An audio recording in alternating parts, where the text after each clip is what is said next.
Emily caught sight of it, while we were at a restaurant bar, hashing out travel plans with another woman. Oh, I could see the realization dawning on her face. Yet even when confronted with evidence of his infidelity, my husband Donald refused to drop his defiant demeanor. In an instant, the foundation we'd meticulously built over 15 years crumbled. In this modern era, I found myself relegated to the role of a full-time homemaker, residing with his parents just as we had done year after year. Sacrificing the job I cherished at a publishing company where I once found fulfillment, I now spent my days shuttling between hospital visits with my parents and orchestrating meals to fit everyone's schedules. My existence mirrored that of a glorified housemaid, devoid of personal time. The only sanctuary I could claim was within the confines of our bedroom. Despite the spaciousness of our abode, I felt suffocated by the demands of this life. Yet I had chosen it willingly, driven by the desire to be by my husband's side. The thought of leaving never once crossed my mind. So when my adulterous husband nonchalantly suggested divorce, I found myself speechless, more dumbfounded than enraged. This is the tale of Sophie Johnson, turning 40 this year, bidding adieu to the husband with whom she'd shared 15 years, and embarking on a journey to rebuild her life from scratch. It all commenced 2 months prior, on the 25th, a date earmarked as payday for him, toiling away at an electronics manufacturer. Typically, his earnings would find their way into our joint account from which I managed our monthly expenses, doling out an allowance to him.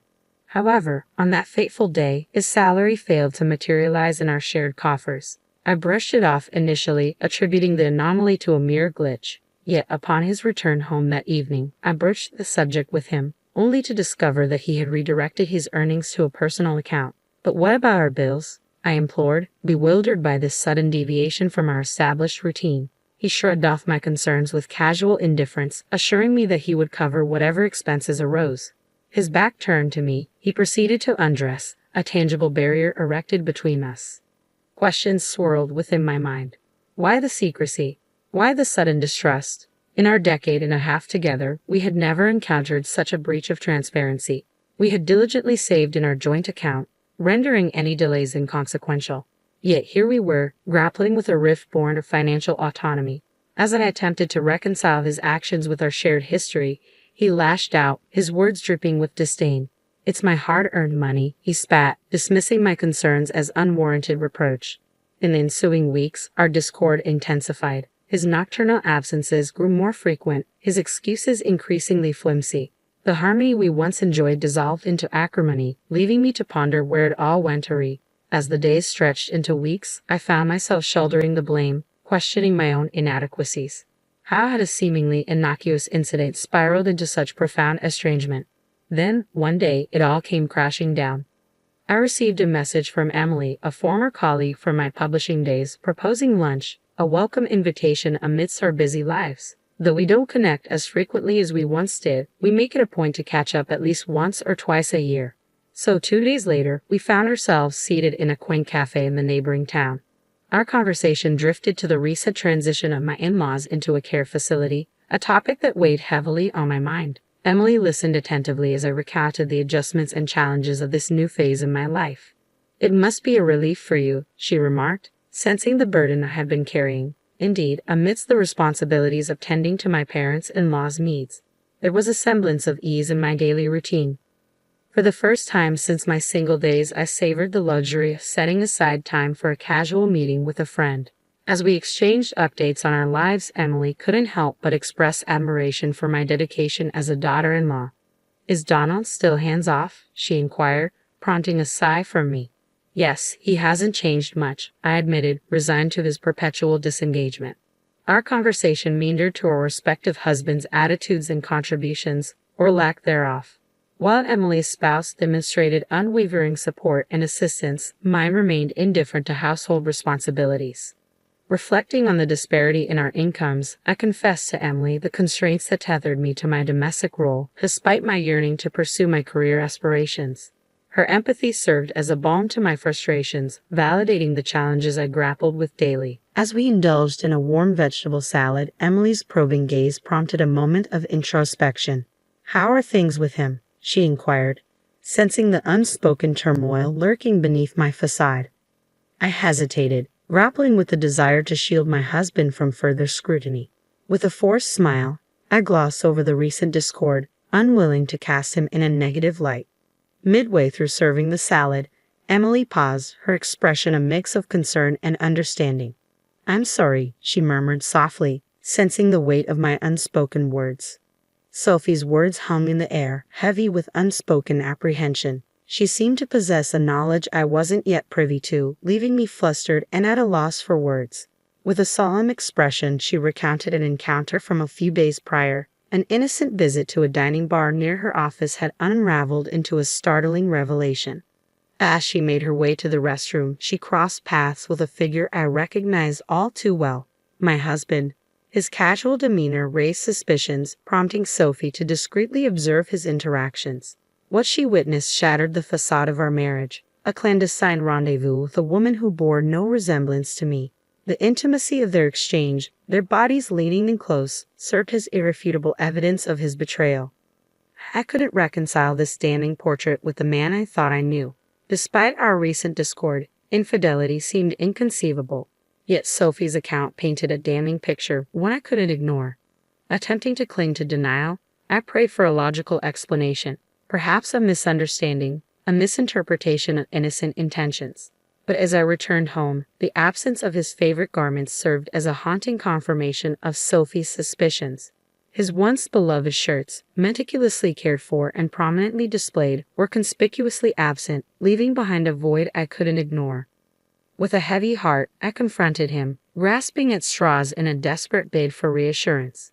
His response was measured, his gaze fixed on the flickering screen before him, betraying no hint of guilt or remorse.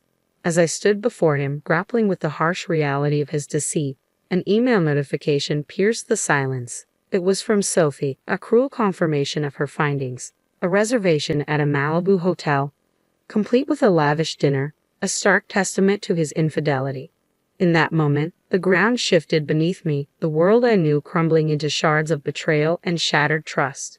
Despite the lingering embers of hope, I couldn't deny the truth staring me in the face. My husband's deception, once concealed in the shadows, now lay bare before me, a painful truth I could no longer ignore. As I placed his drink on the table, I posed the question that had been gnawing at me, hoping for some semblance of reassurance. His response, though seemingly innocuous, carried a weight of unease.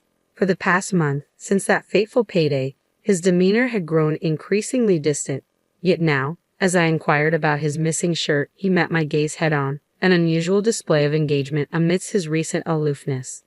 My search for the elusive garment yielded no results, leaving me no closer to deciphering his enigmatic response. His nonchalant dismissal only fueled my suspicions, igniting a familiar sense of unease that simmered beneath the surface. "Off for a long weekend, aren't you?" I ventured, unable to shake the nagging doubt that plagued my thoughts.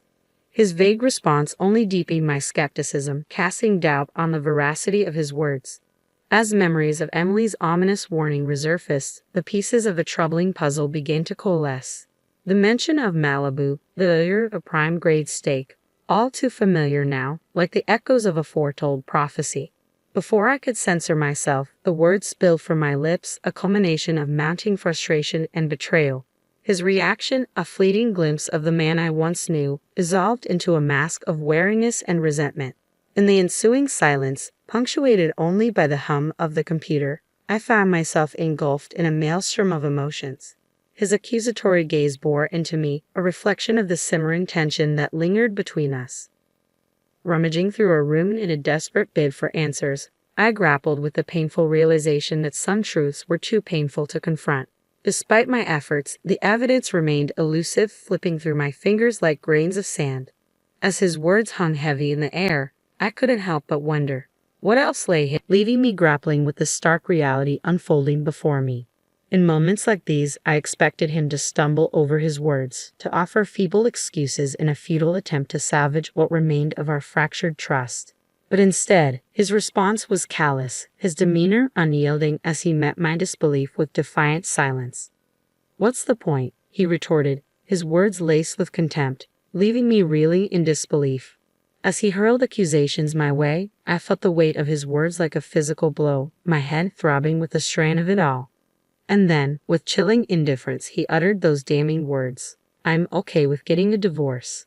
In an instant, the facade of our marriage crumbled, leaving behind a bitter taste of betrayal. From that day forward, he treated me with a cold indifference, his indifference a cruel reminder of the chasm that had formed between us. As he brazenly communicated with his paramour in my presence, I couldn't help but wonder, was this the man I had devoted myself to for the past 15 years? As the long weekend approached, I found myself thrust into a world of deceit and betrayal, bearing witness to his infidelity in silence. Emily, my steadfast confidant, urged me to gather evidence of his transgressions, her fury mirroring my own. Together, we watched as he lavished attention upon his mistress, a vision of youth and ire. With each tender caress, each whispered promise, my heart shattered anew, the realization of his betrayal cutting deeper than I ever thought possible. As Emily captured the damning evidence on film, I couldn't help but wonder, was this the man I had pledged my life to? The truth, once concealed beneath layers of denial, now lay bare before me, leaving me to grapple with the harsh reality of his deceit. I left promptly, my heart heavy with each step as I trailed behind them, capturing their every move with my phone camera.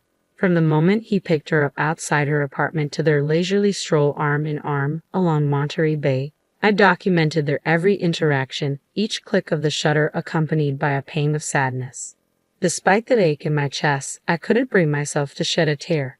Instead, I found myself transfixed by the sight of his joyful expression, a stark contrast to the turmoil raging within me. This was my day, a day tainted by betrayal and heartache. As they disappeared into the hotel, I grappled with a flood of emotions. Was this all a waste? Had I squandered 15 years of my life on a lie? If only I had known, if only I had the strength to walk away sooner. But hindsight offered little solace as I faced the harsh reality of my crumbling marriage. In the silence that followed, Emily's voice cut through the turmoil, her sudden energy a stark contrast to my despair. With each call she made, each meticulous arrangement she orchestrated, I felt a glimmer of hope amidst the chaos. Within hours, my life was packed into cardboard boxes, the familiar surroundings of our home transformed into a blur of activity. Emily's efficiency was nothing short of astounding as she coordinated every detail with precision. As we settled into her temporary abode, I couldn't help but marvel at her resourcefulness. From arranging legal counsel to overseeing the logistics of our move, she spared no effort in ensuring my well-being. Yet, as the reality of my situation sank in, a sense of unease lingered. The cost of this upheaval, both financial and emotional, weighed heavily on my mind. Despite Emily's assurances, I couldn't shake the fear of what lay ahead. But as I glanced around the half-empty room, a flicker of determination ignited within me. Whatever the cost, whatever the challenges that lay ahead, I was resolved to reclaim my life. With Emily by my side, I took solace in the knowledge that I wasn't facing this journey alone.